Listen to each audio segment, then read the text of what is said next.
and I represent an area down along the Ohio River just east of Cincinnati.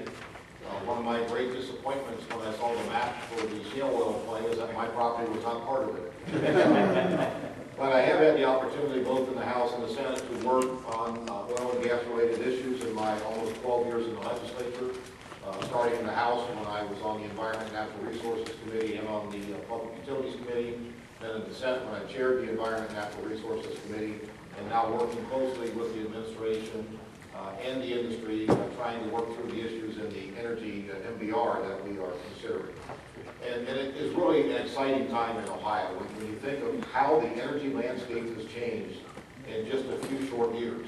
I mean, from the fact where we were building LNG terminals to import natural gas, we're now retrofitting and converting them to export natural gas. The exciting potential that exists for the industries that need this energy resource, whether it's chemicals or manufacturing, and the potential that exists for the renaissance of manufacturing, not just in eastern Ohio and Lou's area, but throughout Ohio.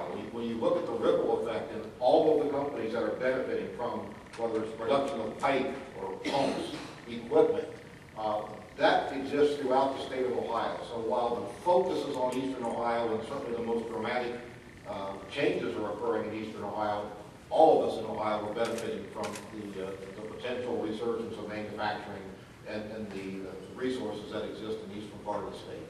I firmly believe, having spent as much time as I did on the natural resources side and on the energy side, that we can responsibly develop oil and gas resources in Ohio and protect the environment. They are not mutually exclusive opportunities.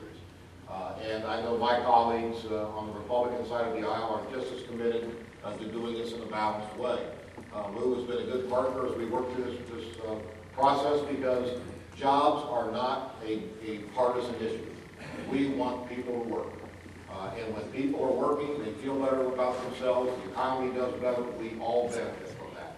So we want to be partners with you in making sure that we do responsibly develop these resources.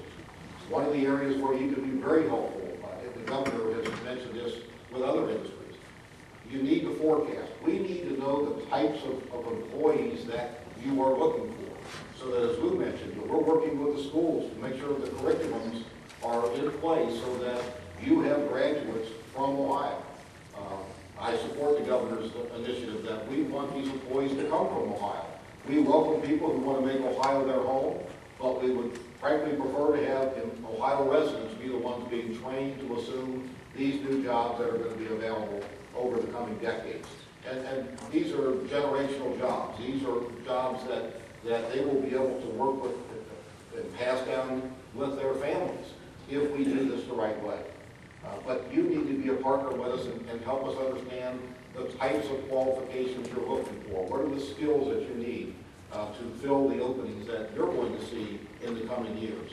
So to the extent that you can do that, we can then work with the education community to make sure that, no pun intended, that the pipeline of qualified help is there when you're ready to develop those resources. So appreciate the opportunity to be here today and look forward to